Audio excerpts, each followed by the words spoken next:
Greetings and welcome. Today we're moving on to the question of how to secure the conditions of a stable democracy. We've come an awful long way since we talked about Rawls and the various considerations that Rawls puts forward about a just society, but also his thinking about what might constitute the basis of a stable democracy. We've talked about populism, right-wing extremism, political violence, illiberal democracy or authoritarianism with occasional elections. We've talked about the role of racism and xenophobia and politicians' strategies to mobilize racism and xenophobia. And most recently, we've talked about working class marginalization. These are currents which are clearly undermining our liberal democracy, and there have been quite a few books recently by very smart political scientists and observers and practitioners who have expressed serious, deep concerns about the viability of democracy. So now for the final 3 weeks of the course, we're coming back to ideas about liberal democracy and citizenship, which we raised in talking about about the writings of Mill and Rawls, and asking a very pointed question: can liberal democracy survive? There is an important aspect of the motivational relationship that exists between an individual and the society in which he or she lives, an aspect which is really crucial to the stability of the larger society. And we often refer to this concept or this aspect of motivation, of emotion, as patriotism, love of country, or a little more abstractly, devotion to the Constitution and the political institutions of a just society. And so we can begin by asking, what are those motivations? How do they arise within citizens? Are they rational convictions, or are they somehow something that's closer to the emotional foundation of the individual? Have individuals within a democracy the capacity of coming to love the institutions of democracy? And so we're asking, what kinds of moral emotions are needed to sustain a liberal democracy? What is democratic loyalty and patriotism? How does it emerge as an active feature? How can it be encouraged to emerge as an active feature of the moral psychology of citizens within a democracy? Or, on the contrary, is a democracy really just transactional? The citizens who live in a democracy are perfectly happy to pursue their own goods in their own way, and they think of the institutions merely as the setting, and a setting that they're perfectly happy with but don't have a particular loyalty to. So we need to ask the question, what conditions are needed in society to lead to the cultivation and extension of stronger emotions, stronger loyalties in support of democracy? Is it possible that citizens who are nurtured within the circumstances governed by principles of justice will acquire these stronger political emotions that are needed to sustain the institutions in which the principles of justice are embodied? And when democracy is threatened, will its citizens come to its defense? So keep in mind the idea that some might hold that democracy is really just a framework. It's just transactional, and individuals behave freely within a democracy, but they owe no special loyalty to the institutions and the values of democracy. That would be the contrary view. And what I'm asking is there a foundation for political loyalty, political love of institutions, what Lincoln referred to as the mystic chords of memory? Another way of describing these emotions is that they are affirmative, civic emotions of liberal democracy. And Rawls does, in fact, engage in sociological speculation about the political sociology or political psychology that might be created by a liberal democracy. Implicitly, though, he assumes, it's almost as if it's hard for him to not assume, a rational, open-minded receptiveness to others as foundational to the citizens of a democracy. And yet we now know that there's a great deal of political behavior which is not rational, is not open-minded, is not receptive to fellow citizens. So in a sense, Rawls's political sociology begins almost with a misconception. But his psychology, his political psychology, is a psychology of pluralism, toleration, and mutual acceptance. And these are values which are, I completely agree with Rawls, that these are fundamental values of a liberal democracy. The question is, how are those values promulgated? How are they deepened within the citizens of a liberal democracy?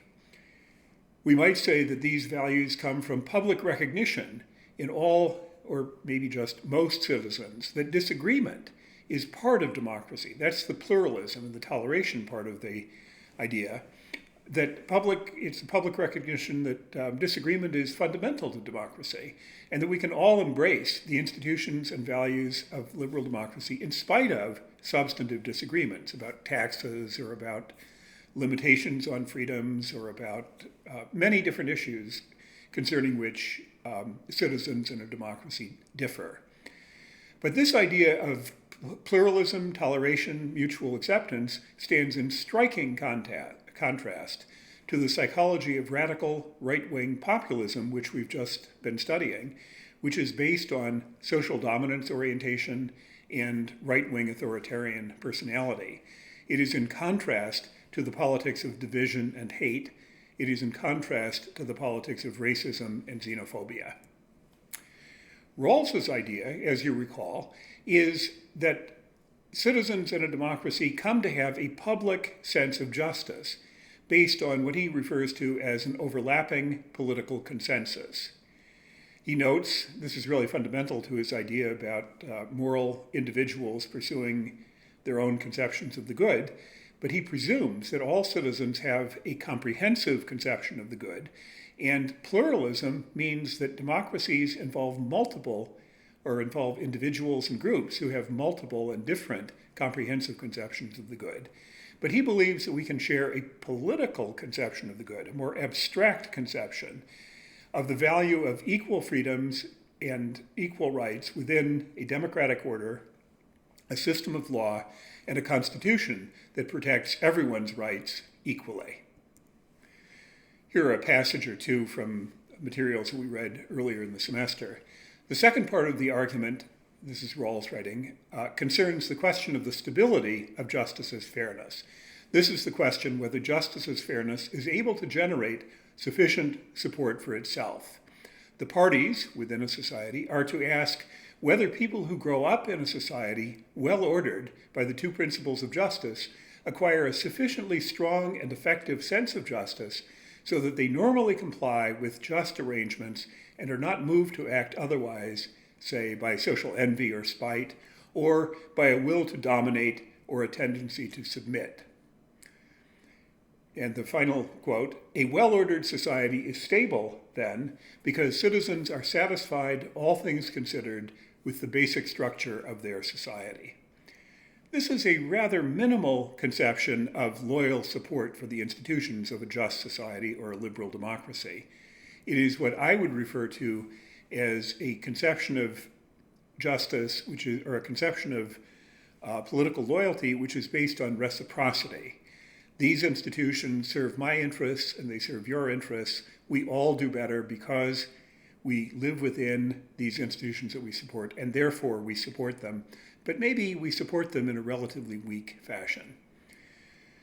Rawls seems to advance the idea that children raised within a well-ordered society, in which the requirements of justice are largely satisfied, will develop into adults who have a sense of justice and are motivated to having a reasoned willingness to support the institutions of this society. This is an argument for the emergence of a set of moral emotions that produce actions based on reciprocity, compliance with institutions and laws which benefit us all. And that's really kind of part and parcel of the idea of justice as fairness. Why should we support a just society? Because it treats us fairly. But this is a limited view of what is needed to stabilize democracy in the face of anti-democratic attacks. So when I'm kind of proposing, as we've studied right-wing extremism and right-wing populism and xenophobia, that a democracy needs a more robust set of values in citizens that makes them emotionally committed and powerfully committed to defending and supporting the institutions of the democracy. So I ask the question, are the political motivations that Rawls postulates strong enough to ensure the stability of democracy in the presence of militant attacks by political organizations of the extreme right, the kind of organizations that we've just been talking about for the last 6-8 weeks? Do these emotions of fair reciprocity suffice to defeat the aggressive and violent groups of white supremacists that we now confront in our society?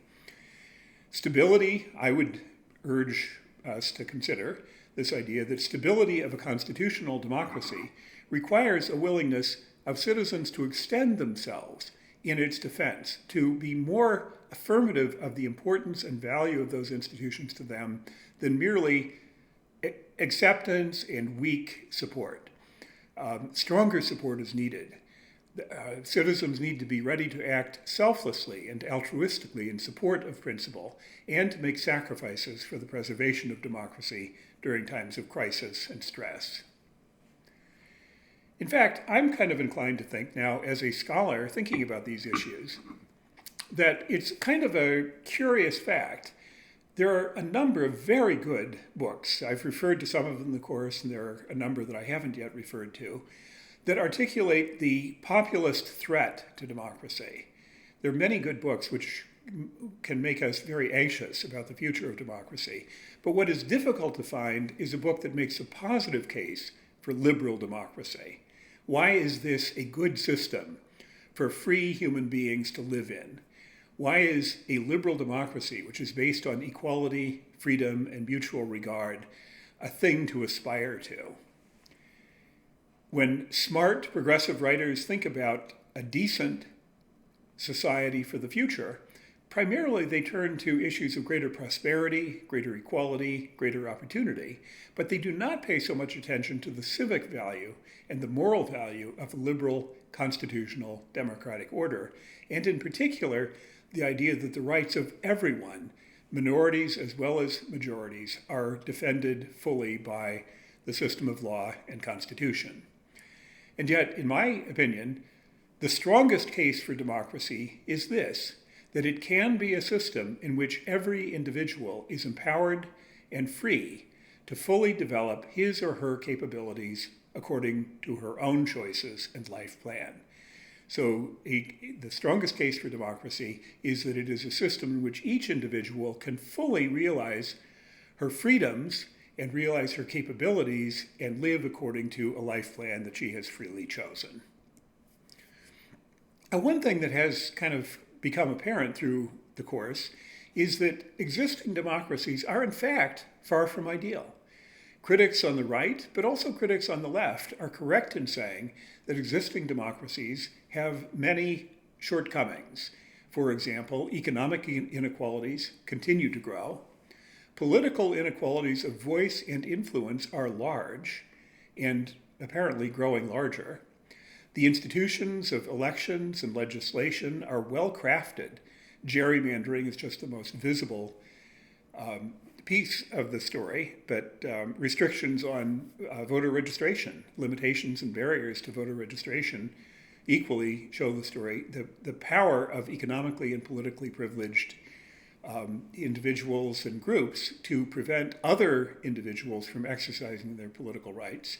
Politicians, we often find, are too often ready to act in their own interest rather than in the public interest. And then it is just unmistakable that racism, invidious distinctions among people continue to govern the lives of many people within existing democracies. And we are not moving swiftly to eliminate those distinctions and forms of discrimination. So the populist critique of democracy has some credibility, both from right-wing populists and also left-wing populists. A few phrases that we've seen throughout the course. Elites don't care about ordinary citizens. We can imagine people in Youngstown saying that. Modern political and economic arrangements have left many of us behind. Again, think of Youngstown. Wall Street does better than Main Street.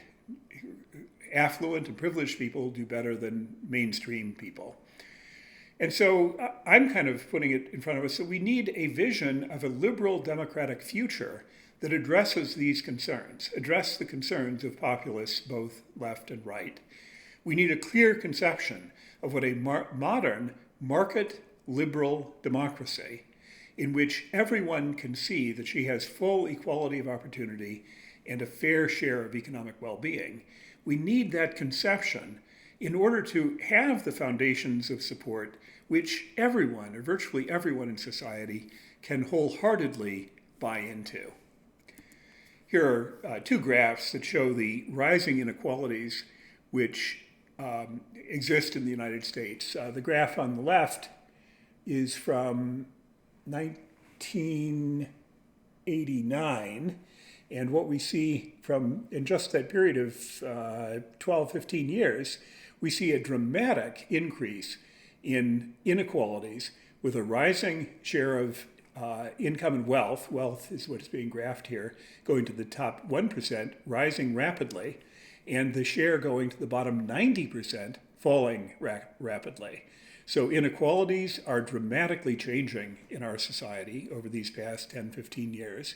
And the second graph is worth inspecting, but it also demonstrates that the distribution of income and wealth in the United States has become ever more top-heavy for the 1% and the 3% and the 5%.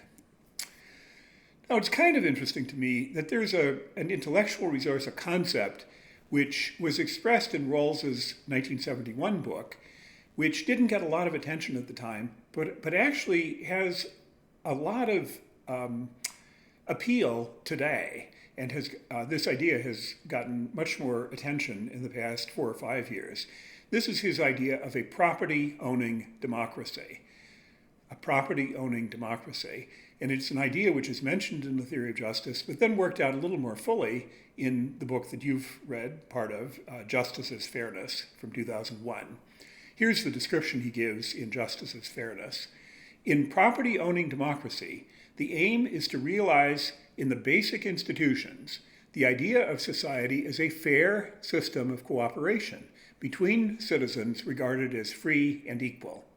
To do this, those institutions must from the outset put in the hands of citizens generally, not only a few, sufficient productive means for them to be fully cooperating members of society on a footing of equality.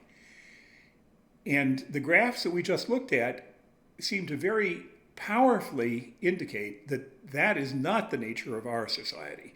The productive means available to the 50%, the 10%, or the 80% are falling over time, not increasing over time.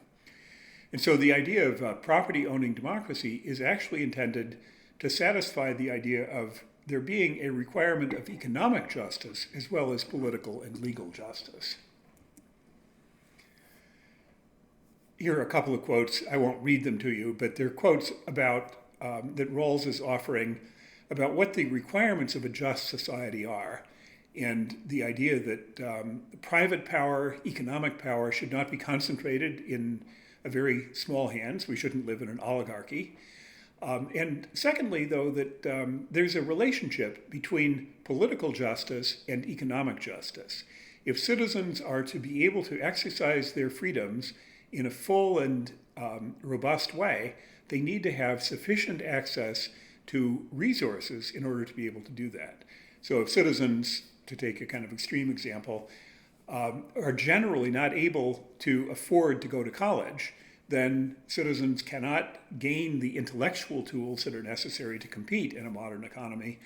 And so the economic differences between those who can afford to go to college and those who cannot afford to go to college, that is an unjust difference. So what Rawls is focusing on in his idea of a property-owning democracy is an effort to establish the fairly rigorous requirements of the difference principle, the idea that inequalities should be the least set of inequalities consistent with raising the position of the least well-off in society. But more generally, he's wanting to articulate a set of requirements on inequalities which secure that society, a property-owning democracy, a capitalist democracy, will not embody the kind of appallingly broad inequalities which we see in contemporary society. His description of property-owning democracy is important in my view because it addresses both aspects of modern society. It addresses the institutions of government, so the idea that all citizens should be protected in their rights and liberties by a system of law and constitution, but also the institutions of property and economic relationships. And one thing that I think we've learned very well in the past 100 years, laissez-faire liberalism addresses only the first issues, the guarantees of the rule of law. Rawls's description of a property-owning democracy is intended to address both aspects. And the property-owning democracy concept is intended to ensure both political justice and economic justice. And it therefore also increases the perceived fairness of social arrangements. And this is really crucial. Think of Youngstown again. If the inequalities of our nation were more limited, if, in other words, the entitlements and the access to wealth and income which poor people, both white people and brown and black people in Youngstown had access to were more substantial, then the dissatisfaction, the hopelessness, the alienation that we saw in Youngstown in Just's book would be dramatically less. So property-owning democracy seems to address the issue of substantial material and economic inequalities. If we were trying to think about what a democracy of the future might look at, it's very clear that we need to be thinking not only about political justice, but also about economic justice. We also, in my humble opinion, I think we've come to properly understand that a modern society must be a market economy. But a market economy does not necessarily mean allowing unrestricted levels of inequality. So essentially, we might begin with the premise that a just society is a market economy with limitations on the extent of inequalities, with guarantees of fair equality of opportunity, and with a representative electoral democracy. This presents a program. It might be a program for the Labour Party in Great Britain, for example. It would be a program which demands tax policies that work to reduce wealth inequalities. It demands environmental policies that would align the US and the UK with international scientific consensus on climate change, healthcare policies that ensure adequate universal insurance for everyone, immigration policies that make sensible accommodations to the realities of the current US population and workforce. And it would also require reforms in the area of campaign funding, restrictions basically on the ability of corporations and the wealthy to exercise political influence on election outcomes. A slogan for this kind of progressive liberal democracy movement might be moving us all forward through social justice, economic innovation, and good government. You might refer to this as centrist progressivism, and it might be too moderate to generate the passion that a political movement needs today to survive. It's not a striking rhetoric analogous to workers of the world unite, you have nothing to lose but your chains, or the sloganeering of the right-wing populists. However, it might be a form of progressivism, a form of reform that aligns well with the basic pragmatism and fair-mindedness of the American public. This conception of property-owning democracy and a conception of a better democratic future is consistent with working out Rawls's theory of justice and his idea that a just society, when we've properly understood what justice requires, is also a stable society. The last thing I'd like to draw to your attention is a fairly concrete effort to take reasoning about a just society a step further in the form of the Real Utopias Project.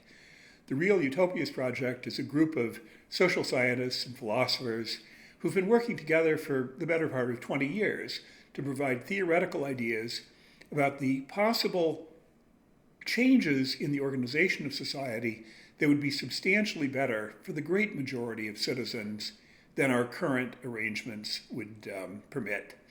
The Real Utopias Project has been going for quite a long time. Some of the most interesting thinkers writing today in social philosophy have been involved. People like Eric Olin Wright, who recently died, Josh Cohen, John Romer, Archon Fung. These are people I could give you references to if you were interested.